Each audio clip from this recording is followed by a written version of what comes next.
Bienvenidos, vayan pasando y tomen asiento que estamos por comenzar. Esto es Adrian versus Luisfer, mi podcast sobre cultura, deporte, desarrollo personal, música, arte y muchas cosas más. Hoy voy a cerrar un pequeño capítulo que inicié hace tiempo sobre el libro Hábitos para ser millonario, donde comencé con un pequeño diario que trataba de los hábitos que estaba llevando a la práctica en mi día a día. Entre esos estaban los hábitos espirituales y reflexivos, hábitos sociales y emocionales. También estaban los físicos, salud y autocuidado. Y por último, hoy vamos a profundizar un poco en hábitos mentales y de autoestima. En este ámbito de hábitos mentales y autoestima, yo quería comenzar con el hábito de escribir en una libreta a mano cosas que me sumen, es decir, cosas que me lucren, ya sea emocional o sentimentalmente. El libro Hábitos para ser millonario de Brian Tracy explica muy bien esto, que es que los millonarios, basándonos en una actitud de millonario, que no es simplemente una persona con dinero, sino que es una persona que es productiva integralmente, es decir, es productiva desde su salud, desde su forma de pensar, desde su salud en las relaciones. Obviamente aquí entra la parte de la inteligencia emocional. Y una de las cosas que, digamos, aconseja Brian Tracy está escribir en una libreta a mano nuestras metas, nuestros planes, nuestros proyectos. ¿Por qué? Porque las personas millonarias piensan en un cuaderno, sobre un cuaderno, piensan por escrito, porque los pensamientos muchas veces se van, las ideas que no se anotan se van y no las volvemos a tener. Eso pasa mucho a día de hoy porque todo lo tenemos en una pantalla, nos distraemos, perdemos más atención. Eso hace que nosotros no tengamos planes, no tengamos una organización de nuestra productividad. Entonces, escribir en una libreta es un hábito que yo comencé a tomar hace unos meses. Me gusta porque, sobre todo cuando tú estás fuera de tu espacio común, es donde mejor fluyen esas ideas. Cuando estás en un proceso de creatividad que de repente se pausa y a lo mejor necesitas salir a caminar o salir a explorar un lugar donde no estás habitualmente, llega siempre una idea. Y ahí es donde es muy útil esa libreta y escribir a mano. Escribir a mano, escribir a lápiz, mucho más importante porque memorizas mejor, te familiarizas mejor con lo que estás aprendiendo. Y también tenemos que saber que cada vez que tenemos una idea, estamos abriendo un mundo de aprendizaje. En ese sentido, cuando comencé a escribir a mano, comenzaba a anotar cosas, ideas, incluso conversaciones con personas que yo quería hablar formalmente de algunos puntos para saber cómo expresarme mejor. Y en algún momento comencé por mi carrera a escribir en inglés. Y eso hace que yo tuviera una mejor fluidez al pensar. Me ayuda a tener más claras las ideas, tener una conversación mucho más funcional. Ahora voy con el segundo hábito que comencé a llevar a la práctica. Se trata de no decir malas palabras. Con este no me refiero a simplemente groserías, que obviamente es algo que hay que evitar porque aunque estamos en un país latinoamericano, la grosería es un hábito que tienen los latinoamericanos y no es positivo, aunque nos dé risa, aunque sea parte de nuestra cultura, de nuestro humor, es algo que no nos suma realmente, es una cuestión negativa. Claro, si tú lo ves desde el punto de vista, no, pero la grosería potencia nuestro humor y el humor nos saca una sonrisa y reírnos es bueno para el sistema nervioso, está bien. En eso es válido, pero eso es un pensamiento que tenemos porque no conocemos un humor más allá del ser grosero, del ser burlón, del ser irónico, sarcástico, ¿verdad? Que hay muchas formas de reírse en el mundo, no solamente con groserías, pero a veces esto hace que nosotros potenciemos el hábito de ser groseros desde lo mínimo, o sea, saludándonos, burlándonos de cosas que en el fondo son faltas de respeto. Y eso hace que perdamos incluso mucha determinación en circunstancias donde nuestros valores y principios deben ser mucho más protagónicos que el ser negativo, ser grosero, usar malas palabras. Pero hay algo más profundo que esto, porque si tú te permites que en tu entorno, que en tu familia, en tus hijos, tus hermanos menores o mayores incluso, si esas personas todo el día se refieren de malas palabras, ¿qué va a pasar cuando esa comunicación sea en un contexto mucho más mínimo del que tú estás acostumbrado? ¿Cómo vas a gestionar esa convivencia, tanto con ellos como contigo mismo? Y pongo un ejemplo. Hace tiempo, hace unas semanas, yo escuché la madre de un niño que se refirió a la comida. Fíjense lo loco que es esto, que yo me pongo a analizar estas locuras, porque básicamente soy un loco de las dinámicas sociales. A mí me encanta ver cómo actúa cada persona y por qué lo hace. Entonces, había un momento donde como que preguntaron por una comida y resulta ser que de esa comida había muy poco. Y esa madre se refiere de esta situación, dice, ay, lo que queda es una miseria, para referirse que queda poco. Y cuando tú te refieres de esta manera a cosas como la comida, fíjate, la palabra miseria es una palabra demasiado negativa. Es una palabra que solamente si tú la mencionas, ¿qué crees tú que vas a traer mencionando esa palabra y refiriéndote de esa manera a la comida, aunque quede muy poco? ¿Cómo va a ser esa relación, ese vínculo, esa convivencia entre familiares cuando hay un problema más grande que ese, que algo tan simple? ¿Cómo crees tú que van a ser esas malas palabras allí? Por eso es muy peligroso permitirnos las malas palabras.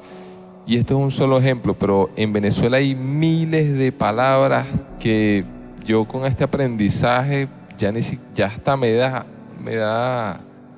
como que terror usarlas como ejemplo, porque sé que voy a traer eso. Por eso prefiero ni siquiera mencionar, me parece más peligroso incluso usar palabras así como miseria que tener en nuestro día a día groserías, porque las groserías, cuando tú tienes una mente y una inteligencia emocional más reafirmada, es difícil que te afecten las groserías, porque tú las controlas, tú sabes cuándo las vas a usar y si se te sale una, bueno, tú puedes corregirte. Pero cuando tú tienes el hábito de usar palabras como esta que mencioné, es mucho peor. El siguiente hábito, evitar la queja. Esto va un poco enlazado con el anterior, porque cuando tú dices miseria a la comida te estás quejando. Y una de las bases del desarrollo personal es evitar la queja. Evitar la queja es un poco igual o el equivalente a victimizarse, ¿no? Cuando tú te victimizas o tú te quejas, es porque eres víctima de algo. Si tú te quejas del calor, eres víctima del sol, entre comillas, ¿no? No directamente.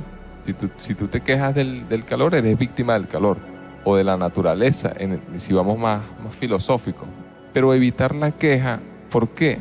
Porque la queja es un concepto que se amplifica en cualquier contexto. Si tú llegas a un sitio y dices, hoy me fue muy mal en la diligencia que tenía que hacer porque me estresé y broma, y echas el cuento y le dices a una persona, la otra persona te va a alimentar con esa interacción y probablemente va a ser hasta que tú te sientas peor, porque te va a decir, sí, es que eso está muy difícil, porque bla, bla, bla. O sea, son conversaciones que en verdad no te están sumando. Tú crees que sí, porque el cerebro está acostumbrado a quejarse y cuando se queja, crees que se está tranquilizando. Pero en el fondo lo que se está es acostumbrando a estar mal, y por eso a veces te sorprendes mucho más fácil cuando te llega una alegría, porque no estás acostumbrado a estar alegre ni a estar en ser positivo. No me gusta usar la palabra positivismo. Sí, me parece raro usar esa palabra. Me gusta más ser positivo. Entonces, evitar la queja es la base del desarrollo personal. Evitar victimizarse, porque todo esto se amplifica. Cuando tú dices un sentimiento negativo y lo compartes con alguien que tú sabes que no te va a ayudar a corregir ya sea ese dolor, ese error, eso simplemente te va a potenciar esa negatividad. Por eso recomiendan mucho, cuando a uno le duele algo, no digas que te duele, ve al médico o habla con un especialista, pero no se lo cuentes a todo el mundo, porque si tú sabes que todo el mundo no entiende ni entenderá tu dolor, ya sea físico o mental, no hace falta compartirlo. Claro, hay personas que entienden que no, que te reprimes, pero tú tienes que desahogarte. Tú tienes que desahogarte porque estás acostumbrado a quejarte y a que el cerebro busque tranquilidad en ello, pero nunca está tranquilo el cerebro. Eso es otra mentira. Más bien, eso potencia tu ansiedad. Siguiente hábito: leer un libro, escuchar audios para la formación integral y personal. Bueno, esto es básico para mí porque aunque hace mucho tiempo había perdido el hábito de leer, antes leía mucho más, ahora leo un poco menos. Cada día busco la manera de leer al menos una página sobre algo, ya sea un poema, ya sea un pequeño artículo. Incluso me ayuda mucho a releer cosas que yo he escrito, porque me da una perspectiva más íntegra de lo que he escrito y me hace replantearme otras ideas. Leer un libro, bueno, y escuchar un audio para mí es esencial, y escuchar una conferencia, un podcast que me sume, que no simplemente sea de diversión, de entretenimiento, sino que sume, que me dé buenas ideas, que me amplifique. Me gusta mucho la palabra amplificar, porque me parece que es muy bonita y se puede usar tanto para referirnos a lo positivo como a lo negativo. Pero sí es muy bonito cuando escuchas podcasts o videos que te amplifiquen tus ideas y que te den una frescura distinta a las ideas que tú llevas. Siguiente hábito de autoestima: hacer música. Cada día siempre abro mi programa para hacer unas melodías, buscar algunos acordes, diseñar un poquito de sonidos. Cuando hay mucho bloqueo creativo, cuando hay mucha tensión y falta de fluidez, falta de frescura en cada idea, recurro a lo que ya he hecho antes, porque tengo aproximadamente 1000 pistas, 1000 tracks, 1000 proyectos de los que están allí para volver a ser atendidos. Y bueno, tocar 4, que es mi instrumento, siempre estoy por lo menos dedicándome 10, 15 minutos a tocar cualquier cosa, una improvisación, una canción. Eso me parece que es una cuestión que me lucra mucho, porque calma la mente, relaja, te da una mejor perspectiva del momento y básicamente potencia la parte creativa. Y yo, como me considero un especialista en hacer melodías, esa es mi parte creativa más, digamos, más fuerte. Allí es donde más busco potenciar cada día ese talento que Dios me dio. Por último, encontrar la manera de aplicar la excelencia en al menos una cosa por el día. La excelencia es un concepto muy bonito que ojalá, tengo casi seguros que vamos a hacer un podcast sobre la excelencia, porque la excelencia es un concepto que es muy importante. La excelencia es cuando tú das lo mejor de ti sobre algo. Hay personas que al no entender esto, sabiendo que son excelentes en algo, pero no lo tienen en su conciencia, se desequilibran y caen en la mediocridad, por flojera, por pereza, etc. Pero, por ejemplo, se ve mucho en las clases, en contextos de educación, cuando una persona, por ejemplo, hace una lámina muy bonita, ¿verdad?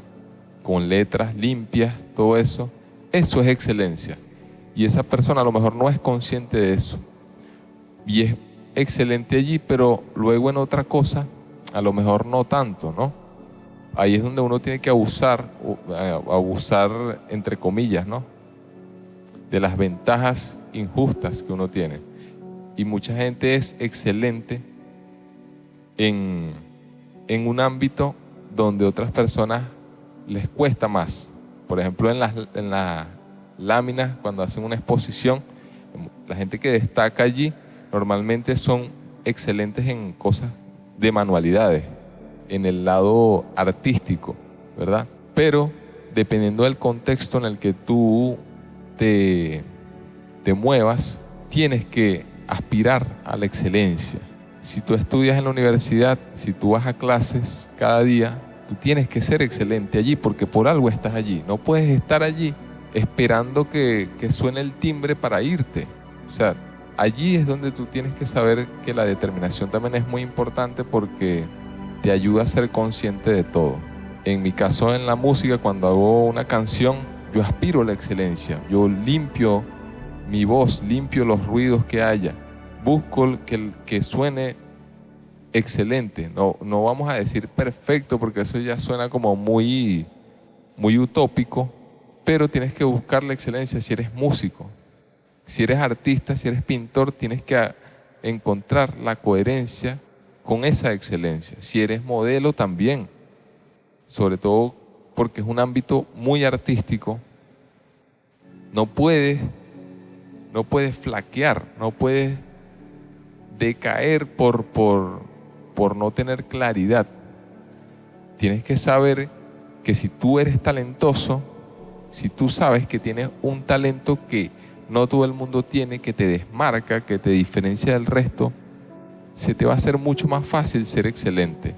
Por eso tienes que, usé la palabra abusar, no me gusta mucho, pero aprovechar esas ventajas, porque la excelencia te aparta de la mediocridad, y si te aparta de la mediocridad, te aparta de la queja, te aparta de las malas palabras. Entonces, para mí, hay que ser excelente en todo lo que hagas, hasta en la forma de caminar el día a día, hasta en la forma de cómo te relacionas, de que llegues a un sitio y digas buenos días. Tú tienes que ser el mejor dando buenos días, el mejor entre comillas. Aquí hay que exagerar un poco, pero eso se trata de ser excelente, de que si tú tienes una buena relación con el amor, con tu pareja, con tus amigos, si tú tienes excelencia en dinámicas sociales, tú tienes que ser excelente con tu familia también. Tienes que tener amor por las personas que tú dices que amas, porque ahí entra el concepto de la coherencia, y la coherencia es muy importante y es muy complicado, porque así como yo lo digo con tanta certeza, como si tuviera demasiada razón, yo también fallo en muchas cosas, pero cada día hay que buscar la manera y encontrarla de mejorar. Hay que encontrar la manera de mejorar en al menos una cosa que tú hagas por el día. Y de eso se trata, conciliar esa relación que tú tienes con la excelencia. Hasta aquí este podcast. Siempre trato de que sea más corto, 10 minutos, pero no, siempre me alargo mucho. Y por ahora lo vamos a dejar por acá. Estoy haciendo mucha música, muchas canciones. Voy a dejar por acá mi Instagram, mi YouTube, para que vayan a seguir mis cuentas, mis canales, y espero nos escuchemos pronto. Gracias por la atención, gracias por estar allí. Disfruten mucho de este podcast que, como siempre, lo hago con mucho amor. Hasta pronto.